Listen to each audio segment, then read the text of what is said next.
One never sees a Buddhist monk running. They always have a steady gait, a predictable rhythm, and for a reason. They are turning the wheel of time. And time changes, or rather the times change, and so does the face of Buddha. In Vietnam during the last war, Buddha's expressions exploded into fireballs, and that inflamed international politics. In Thailand, Buddha was more benign, and some say more commercial.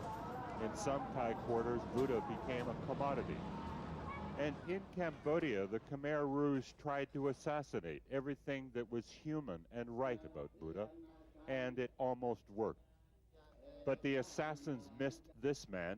He is U Bun Long, and he thinks Buddha's path in present-day Cambodia lies in championing the human rights the Khmer Rouge failed to erase.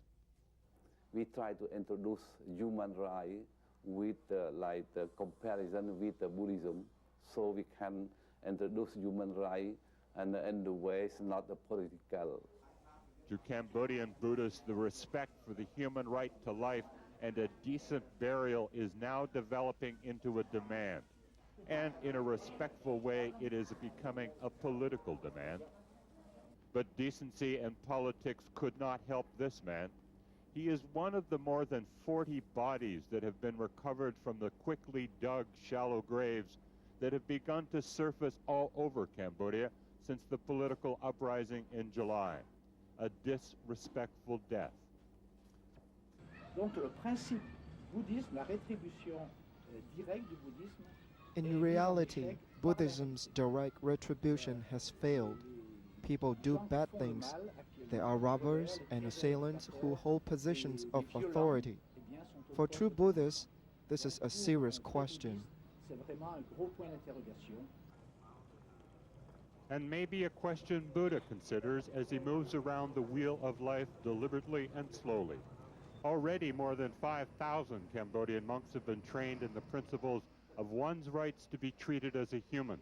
The goal is to have 10,000 trained by the time Cambodia has its upcoming election. We plan to teach the monks a fair and free election, not only for monks to vote, but for monks to explain or provide lecture to the villager, to the voter, because in Cambodia the monk we call a scholar. When they not understand everything, they go to the temple and consult with the monk. The slowness of Buddha's turn at the wheel captivates and frustrates Cambodian scholars like Olivier de Bernon. Buddhism cannot be a possible answer for a means for human rights for the Khmer people because it is not structured, because of its lack of hierarchy. That may be so, but few doubt the religion's power. Buddhism didn't legally exist in Cambodia for 20 years until the newly elected government constitutionally declared it as the national religion in 1994. In Cambodia, Buddhism is a shy religion. Lots of new faces, lots of new young men and women who walk slowly, speak softly, and deliver a timeless message. Fellow man is yourself.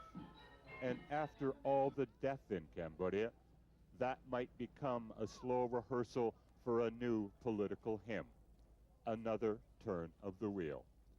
Ed Fitzgerald, Asia Business News, Phnom Penh.